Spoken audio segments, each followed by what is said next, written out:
Donc aujourd'hui, sur cette session relativement courte, on va évoquer avec vous la façon dont on a été en capacité, et on l'est davantage, toujours davantage avec l'évolution des techniques et des plateformes qui sont à notre disposition. On est toujours davantage dans une réflexion d'accroître le retour, alors ce qu'on appelle ici le ROS, le Return on Ad Spend, le retour sur investissement, évidemment, grâce à la donnée first party. Ça, vous allez le voir, ça s'inscrit dans un contexte qui est un contexte plutôt média, dans lequel la donnée first party, même si on en parle beaucoup, est quand même encore assez peu utilisée. Donc ce qu'on va vous partager ce matin fait partie des cas qui nous ont bien occupés et qu'on déploie de plus en plus souvent sur de nombreux clients dès lors que c'est possible et qu'on se dépêche de déployer parce que évidemment, le monde de la donnée first party, le monde de la donnée tout court évolue et nous verrons que certains éléments qu'on a utilisés ici, dans quelques temps, ne seront plus aussi facilement disponibles. Rapidement, pour se présenter, moi je suis Laure Debos, je suis exécutive vice-présidente de Epsilon France, dont je parlerai juste après. Bonjour, Jérôme Périssel, donc je travaille chez Zénith France, donc dans le groupe Publicis en qualité de directeur digital. Et donc effectivement, on est ici les représentants du groupe Publicis. Publicis, alors il y a eu quelques communications. Ces dernières années, c'est à essayer, comme beaucoup d'entreprises, de se transformer dans le monde de la communication et de la publicité. La transformation, comme partout, ça passe par de la digitalisation, mais ça passe aussi par la fameuse data. Un terme évidemment très large qui englobe beaucoup de choses. Et comme ça englobe beaucoup de choses, finalement, un gros travail chez Publicis, ça a été de consolider l'ensemble des ressources et des expertises data, quelles qu'elles soient, à vrai dire, et il y en a de toutes sortes, au sein de cette entité Epsilon, qui est au centre des trois solutions qui existent chez Publicis, qui sont les médias, la Digital Business Transformation avec Sapient et la communication avec les agences créatives. Et cette structure Epsilon France Data, elle est vraiment au service de l'ensemble de ces métiers-là. Et c'est à ce titre-là qu'aujourd'hui, je suis avec Jérôme, qui représente une des agences médias de Publicis Média, puisqu'il s'agit de Zénith, parmi les 5 agences qui font partie du groupe. Juste en un mot, Zénith France donc, fait partie intégrante du groupe Publicis, une agence média qui accompagne au quotidien les marques sur tous les sujets de transformation de leur business model, de compréhension des consommateurs, de manière après à travailler sur l'ensemble des leviers médias, qu'ils soient offline, la télé, la radio, la presse, mais également l'ensemble des leviers digitaux. Voilà, on compte un peu plus de 200 collaborateurs et plus de 60 clients comme L'Oréal, SNCF, Intermarché, Nestlé et beaucoup d'autres. Quelques mots sur Epsilon aussi, pour en dire plus sur la data. Epsilon, aujourd'hui, sur le marché français, c'est 750 collaborateurs, comme je le disais, en réunissant tous les experts de la data du groupe Publicis, qui compte environ 6000 collaborateurs en France. On a une belle équipe qui combine aussi à la fois des clients directs Epsilon, qui sont finalement des clients sur les solutions data marketing, et qui travaillent au service des clients de l'ensemble des entités et des agences du groupe Publicis. Epsilon, en France, donc l'objectif, c'est vraiment d'accompagner les marques, que ce soit des marques en direct, encore une fois, ou des agences, de A à Z, c'est-à-dire dans la phase d'accompagnement sur la définition des besoins, sur l'organisation, la gouvernance, data à mettre en place dans l'entreprise ou dans l'agence, le design des projets, les choix techniques à faire, l'implémentation de ces solutions techniques, l'analyse des données et la mise en œuvre des programmes marketing, des programmes data marketing, jusqu'à la formation et finalement, et c'est une de nos plus grandes fiertés, la possibilité pour le client, pour la marque, de monter en autonomie et de pouvoir, en temps d'eux, internaliser ces solutions-là et être toujours vraiment en avance sur son marché, sur tout ce qui est faisable en termes de data marketing. C'est vrai qu'on n'est pas deux agences, on reste deux entités distinctes, mais on est dans les mêmes bâtiments, les équipes travaillent au quotidien ensemble, donc on se présente comme deux entités, mais en fait, il y a déjà une fusion totale des équipes. Moi, je passe tous les jours, je travaille avec les équipes d'Epsilon, donc voilà, c'est ce qui améliore en tout cas le travail collaboratif de nos actions. Alors, le challenge dans ces métiers des médias et ces métiers et en particulier dans celui des médias, de la communication et même du marketing au sens large, vous le connaissez, c'est cette bascule d'un marketing de masse. Alors on est médias aujourd'hui, donc on va parler de médias de masse, pour ceux qui sont familiers de ça, de médias qui n'avaient pas réellement à prouver leur efficacité, des médias qu'on optimisait, mais dont l'efficacité était prouvée, à des médias fragmentés et qui nécessitent maintenant réellement qu'on parle de personnalisation, mais qu'on maintienne cette grande échelle qui était celle des médias. Beaucoup, on en parle nous-mêmes depuis longtemps, beaucoup en parlent, c'est évidemment beaucoup plus facile à dire qu'à faire. Et l'exemple qu'on va vous montrer est une façon de le faire, mais ça n'est qu'une petite façon de le faire. Il faut évidemment qu'on reste humble par rapport à ça. Le constat, rapidement, c'est, pour quand même poser ce contexte-là, ce que vous avez ici sur l'écran, c'est le nombre de points de contact, quels qu'ils soient, qui ont été comptabilisés au travers d'études qui ont été faites dans le groupe Publicis depuis maintenant près de 20 ans. Et c'est l'évolution du nombre de points de contact qui sont énumérés, qui sont listés dans ces études-là. Quand les annonceurs avec nous travaillent à des études qui vont permettre de mettre en regard les différents points de contact et leur efficacité, en 2003, le nombre de points de contact paid on earn, POE comme on l'appelle, qu'il soit propriété ou pas de la marque, gratuit ou payant, c'était environ 75. Les choix de l'annonceur se faisaient parmi 75 points de contact. 15 ans plus tard, parce que le nombre de points de contact digitaux a explosé, on est plutôt à près de 300 points de contact, parmi lesquels les annonceurs doivent choisir pour construire un plan d'action marketing, un plan d'action de communication. Alors certes, les choix sont plus difficiles, mais ce n'est pas le seul problème quand on voit ça. En fait, le vrai problème quand on voit ça, c'est si on a maintenant 300 points de contact différents, ça veut dire que pour une audience qui finalement reste la même, c'est ma courbe plate, il n'y a pas plus de Français, enfin il y en a un peu plus, mais ce n'est pas significatif. Pour une audience qui finalement reste la même, cette audience-là, elle est dispersée maintenant sur 300 points de contact différents. Donc quand il suffisait de faire une belle grosse campagne télé pour écouler son stock de yaourt, il faut maintenant être présent sur 300 points de contact différents pour réussir à toucher la même audience qu'avant. Donc le problème, il est bien ce problème de baisse d'efficacité, alors que l'audience, elle, reste constante. Et nous, notre travail Data plus Média, c'est d'être capable de passer de cet ancien modèle mass média à peu près sûr et trouver un nouveau modèle, aller reconstruire de l'efficacité via d'autres moyens. Les moyens, c'est évidemment, et on est là pour en parler, et ce salon en est la preuve, le moyen, c'est évidemment de suivre, pas forcément tracer, mais suivre le mieux possible les comportements des consommateurs et se servir de cette data, tout en étant évidemment extrêmement prudent quant à son utilisation, mais se servir de cette data pour aller chercher, toucher les individus là où ils se trouvent et au bon moment. Finalement, ce qu'on appelait il y a très longtemps le bon message au bon endroit, au bon moment, à la bonne personne. Évidemment, ça devient beaucoup plus compliqué. Donc, en se concentrant sur la connaissance client, finalement, ce qui devient la connaissance des individus en médias, on a de bonnes raisons de penser qu'on va faire croître le retour sur investissement, d'investissements qui seront peut-être plus faibles, mais plus nombreux, et dont le retour devra être de plus en plus important.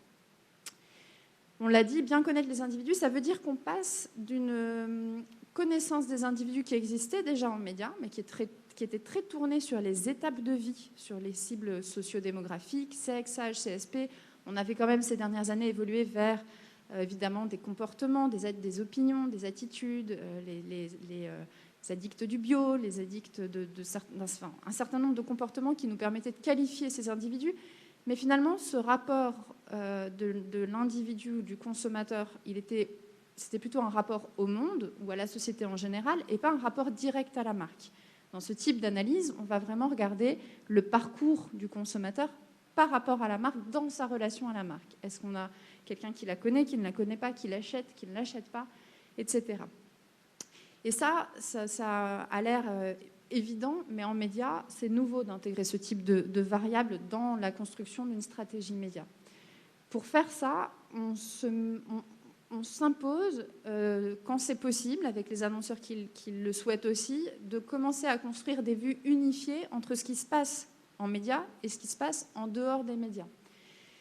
Et Donc, de plus en plus souvent, entre ce qui se passe dans l'univers de la donnée anonymisée, de la donnée de cookies comportementale, non personnelle, dans l'univers de la donnée nominative, l'email, l'identifiant, l'adresse postale, enfin de la donnée client.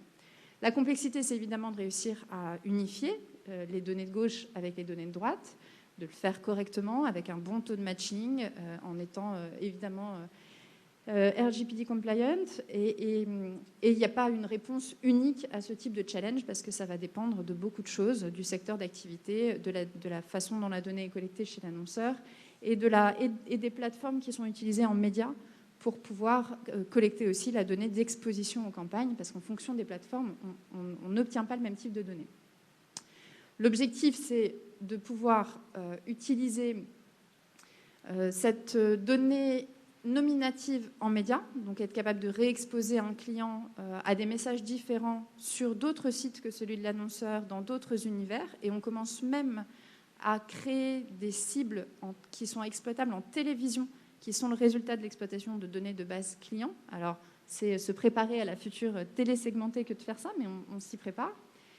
Et l'objectif, c'est aussi d'être capable d'exploiter d'avoir un usage plus personnalisé de données médias, de données plus massives, d'appliquer en fait les règles du marketing à de la donnée plus volumétrique. Donc vraiment unir le meilleur des deux mondes, la masse d'un côté et la personnalisation de l'autre. Pour notre annonceur aujourd'hui... Alors pour donner un peu plus de contexte par rapport aussi à l'annonceur pour qui nous avons travaillé, en fait, il faut savoir en fait déjà on est dans un premier secteur où c'est qu'aujourd'hui on est sur une baisse de l'efficacité télé. Alors, baisse de l'efficacité télé qui s'illustre par une baisse de la durée d'écoute individuelle, par une capacité à aller atteindre certaines cibles de manière plus difficile. Aujourd'hui, les cibles plus jeunes sont beaucoup plus difficiles à atteindre en télévision que des cibles le plus âgées. Donc, on a une vraie fragmentation de l'audience qui rend aujourd'hui cette efficacité télé un petit peu plus difficile à s'exécuter. Le deuxième élément dans le défi de notre annonceur, c'est qu'on avait un impact du média complexe à quantifier et à interpréter selon les actions. C'est un annonceur qui a fait sa transformation digitale quand même depuis plusieurs années, qui a mis en place des programmes de precision advertising de manière à utiliser la data au service du média, mais de continuer à parler de manière à tout le monde, mais de manière plus individualisée. Mais à chaque fois, on retrouvait cette complexité à être capable de quantifier et de mieux valoriser, on en parlera, des visites sur leur site et les conversions. Aujourd'hui, c'est un annonceur qui représente plus de 5 millions de visiteurs uniques par an, qui génère plus de 60 000 conversions sur son site, mais finalement, il y a autant de parcours individuels spécifiques qu'il y a de visiteurs. Et donc, c'est en ça aujourd'hui qu'on va chercher à comprendre ces parcours. Et puis, le troisième élément, c'est qu'on a un enjeu fort, et puis on est assez... tous assez du fait du sujet avec les sujets de RGPD, mais aujourd'hui, la valeur n'a jamais été aussi importante pour la first party data.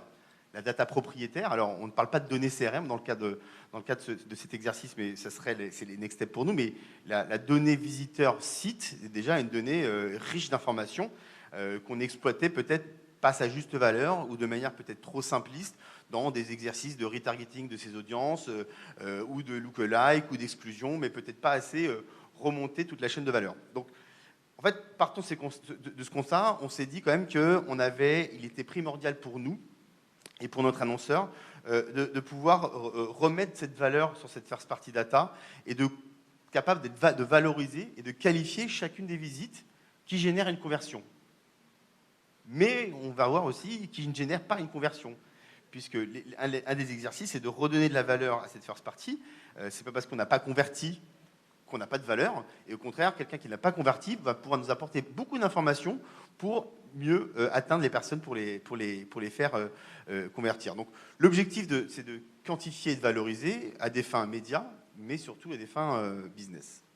Alors, c'est un projet qui est très intéressant et c'est pour ça aujourd'hui qu'on le présente de manière commune avec Epsilon. Mais c'est un projet collaboratif qui s'est fait avec Epsilon, nous Zenith, le client, Google Et cet exercice, on va dire, ce quatuor est assez inédit, hein, puisqu'on travaille avec des plateformes, les annonceurs, les agences médias. Il y a eu un partage des expertises. Hein. Notre data scientist travaillait directement chez le client et le data scientist du client venait travailler aussi chez nous, agence, pour transférer certaines données, de pouvoir avoir un accès à ces données beaucoup plus raffinées. Donc en fait, ce travail est très, très, très collaboratif et c'est ce qui nous a permis de pouvoir en tout cas le concrétiser. Et dans ce travail collaboratif, c'était toute l'analyse descriptive que je vais vous expliquer juste après, toute cette analyse descriptive pour comprendre chacun des parcours entre une variable cible qui est la conversion et les variables explicatives qui ont géré une conversion. On s'est appuyé sur le stack Google Cloud de manière à pouvoir automatiser l'ensemble des actions, puisqu'en fait tout ce travail d'analyse descriptive qui peut être fait par des outils comme BigQuery ou Python, derrière on a cherché aussi à trouver un moyen, un process d'automatisation, et le cloud Google nous a permis de pouvoir y réussir. Et puis le dernier point, en tout cas, et là je prends vraiment ma casquette d'agence média, le fruit de tout ce travail-là, au-delà de la connaissance consommateur, c'était de pouvoir l'activer dans des stratégies médias plus personnalisées, en adaptant nos créations, mais surtout les audiences les plus raffinées.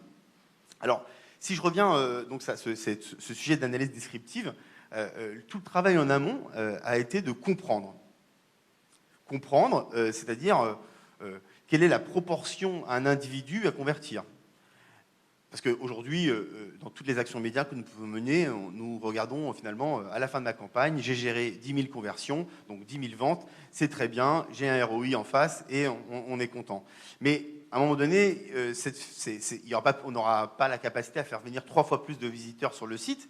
Et donc, il va falloir comprendre comment ces convertisseurs ont pu générer une vente et pourquoi ils l'ont fait. Donc en fait, est-ce que la visite d'un store locator sur le site permet de générer une vente plus rapidement ? Est-ce que de regarder un tuto ou une vidéo explicative sur le site permet en tout cas de générer une vente ? Est-ce que de regarder une succession d'une page entre la newsletter, le store locator et une page tierce ? Voilà. Donc en fait, on analyse l'ensemble des parcours en regardant les parcours convertisseurs et non convertisseurs, et regarder finalement dans l'ensemble de ces parcours la proportion à chaque individu à convertir. Et donc c'est ça qui nous a permis de scorer et de donner un indice de significativité auprès de chacun de ces parcours-là pour se dire, voilà, ce parcours a un indice plus fort, et à partir du moment que ce score est établi, en tout cas via cette analyse descriptive, on a travaillé sur un travail de modélisation. Oui, le principe, c'est vraiment, alors c'est évidemment de comprendre les parcours, mais se servir donc de ce qui se passe sur le site pour aller chercher sur le site les gens qui n'auraient pas converti, n'auraient pas acheté, les retrouver à plus grande échelle chez les partenaires data qu'on peut avoir et leur adresser un message personnalisé en publicité.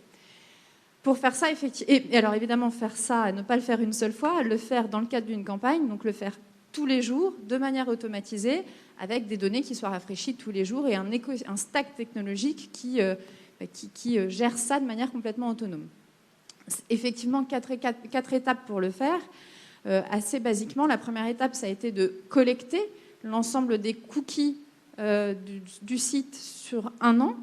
Dans cette collecte, dans cet énorme volume de data de cookies, il y a eu tout un travail en amont de nettoyage de ces données-là, de suppression de tous les cookies qui auraient été des cookies techniques, qui auraient représenté des événements techniques ou des événements dits non identifiés ou des événements de conversion directe qui, du coup, sans aucune étape sur le site, qui, du coup, ne nous auraient pas apporté beaucoup d'informations. Donc, il y a d'abord eu ce premier nettoyage pour ne garder qu'un an de données, pour enlever dans ces données, dans les 43 langues, dans les 43 nationalités de provenance de cookies, ne garder que les moins exotiques, parce qu'on sentait bien qu'il y avait aussi sur le site un trafic qui était peut-être parfois un peu, qui était parfois exotique.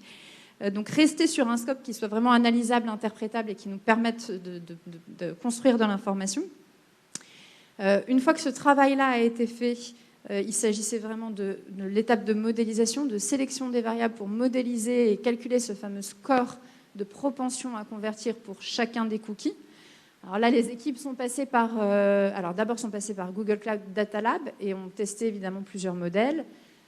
se sont arrêtés sur un modèle random forest qui leur a permis d'avoir non seulement de bonnes performances avec un taux de prédictivité de 85%, mais aussi de ne pas être trop consommateur de temps machine et en ayant enfin un certain degré d'interprétabilité, parce que dans les centaines de variables qui faisaient partie de notre base de données, on avait des variables qui étaient des variables d'interaction avec le site, toutes ces fameuses micro-conversions, comme on les appelle, tout ce qui a pu se passer en amont de la conversion ou hors conversion. Puis on avait aussi toutes les variables qui étaient les variables intrinsèques du cookie, dont certaines sont parfaitement interprétables et dont d'autres ne le sont pas. Donc on avait nécessité d'avoir un modèle qui soit interprétable, un modèle qui soit réaliste en termes de temps de travail, de temps de traitement, et puis un modèle évidemment qui soit le plus robuste possible.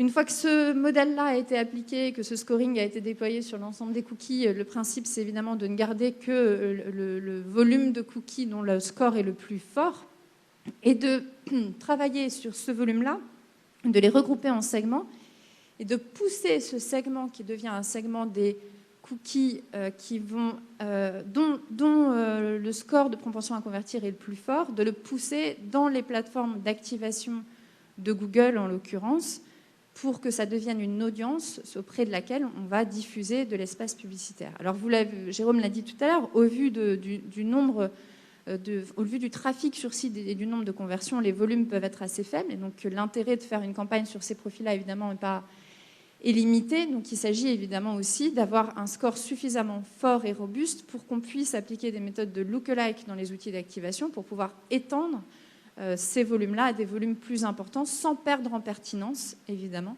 puisque dès qu'on élargit, on perd en pertinence. Ça, on l'a fait une fois.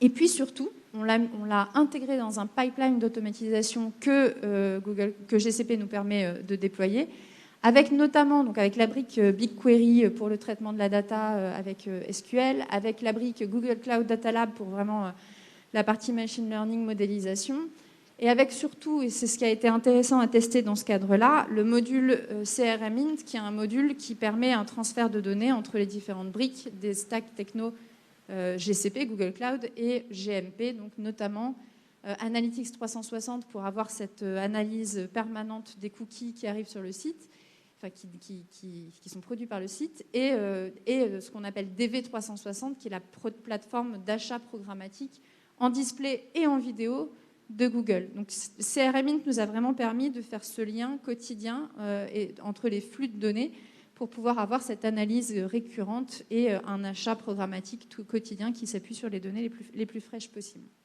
Et ce qui est intéressant, c'est qu'il y a quelques années, on avait déjà travaillé sur ce type de projet au sein de Publicis, mais en venir plutôt manuel. Et c'est vrai que l'évolution des outils, l'évolution des plateformes nous permettent aujourd'hui de pouvoir automatiser ce travail. Alors là, solution Google, mais il en existe bien évidemment d'autres.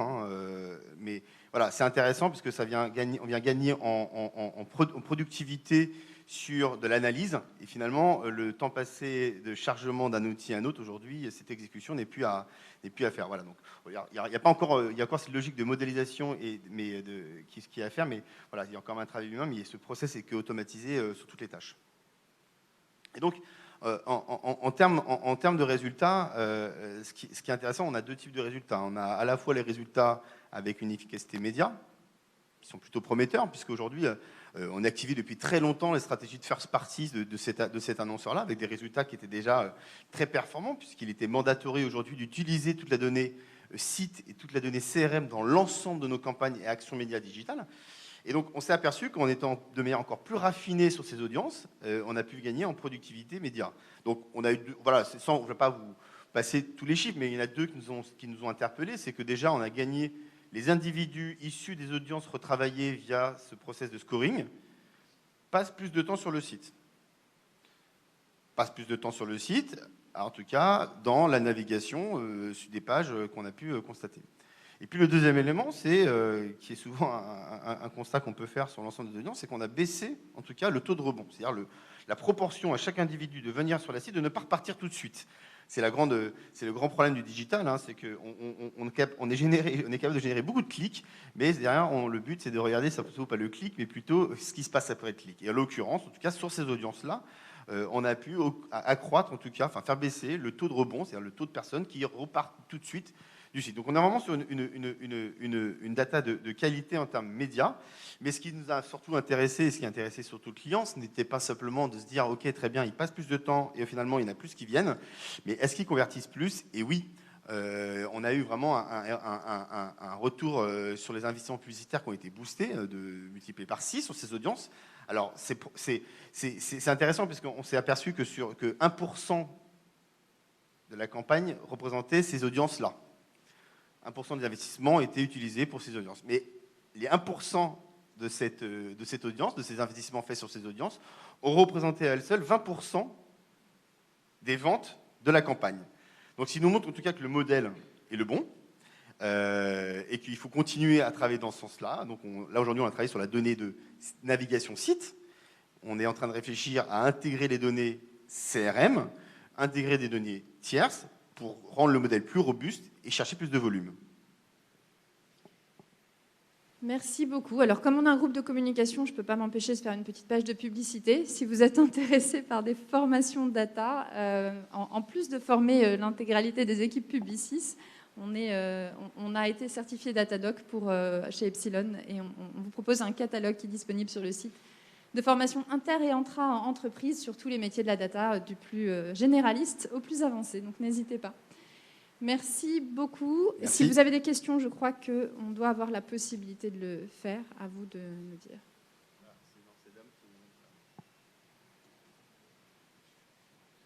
Bonjour, Jonathan, IP Luxembourg. Ma question est la suivante. Par exemple, nous sommes régis des médias au Luxembourg qui sont RTL. Nous cherchons à enrichir la data que nous avons de notre audience. Est-ce que vous avez des solutions de ce type pour pouvoir enrichir la data que nous avons déjà actuellement? Est-ce que vous avez ce genre d'outils pour justement accroître le peaufinage de nos segments? Alors, je vais y répondre côté Epsilon. Alors, Publicis n'est pas propriétaire de données. En revanche, que ce soit pour des médias dont on est le partenaire ou pour des annonceurs, effectivement, depuis 4-5 ans environ, on a mis en place un programme de partenariat data qui est à la fois global, international et complété par des partenariats locaux qui permet de proposer des solutions d'enrichissement, soit à des fins de connaissance client, soit à des fins d'activation, soit encore à des fins de mesure. On a les 3 types de partenaires data qui permet donc partenariats data qui sont faits pour pouvoir en faire bénéficier nos clients et partenaires et qui sont construits sur la base de 2 critères. Comme tout le monde, en réalité, rien de très innovant, mais un critère évidemment de volume et un critère de qualification. Donc, sur le volume, la grande question, c'est d'avoir les partenaires les plus fiables, avec les volumes à la fois les plus persistants et larges. Et sur le critère de la qualification, on va travailler par verticale en fonction des clients et des partenaires pour lesquels on travaille. Donc oui, il y a certaines solutions d'enrichissement qui existent d'ores et déjà, basées sur du partenariat. Et c'est effectivement c'est très lié à la transformation du groupe et à cette politique assez volontariste de travailler sur la data, puisque c'est quelque chose qui devient au centre de l'ensemble des actions qu'on met en place. Il y a d'autres modèles qui sont plutôt franco-français aussi. C'est le côté, on va dire, alors pas agence, mais côté régie publicitaire, c'est de se regrouper entre elles. C'est de se regrouper entre elles aussi de manière à construire. Alors je prendrai l'exemple de Gravity en France, hein, qui se réunit entre elles pour finalement partager des données médias, mais données de business, puisqu'il y a certains acteurs comme Fnac ou Darty qui sont aussi présents. Donc voilà, donc c'est un modèle, c'est un moyen d'enrichir, mais en tout cas enrichir pour la régie directement, peut-être pas, mais en tout cas enrichir sa donnée avec d'autres données pour la rendre en tout cas avec plus de valeur, pour qu'elle soit en tout cas activable par nous agences au détriment, enfin en tout cas mieux que les datas qu'on a souvent en accès direct via les Google ou les Facebook. Voilà, le but, c'est de redonner de la valeur aux médias, ça c'est une certitude. Et donc, il faut que les médias aussi créent de la valeur de leurs data. Et je pense que le travail de collaboration, et c'est pour ça que je parlais de collaboration, parce qu'aujourd'hui, c'est la meilleure définition du travail de la data, le meilleur moyen, en tout cas, pour tout le monde, en tout cas, de la valoriser. Merci à tous. Merci. Bon salon.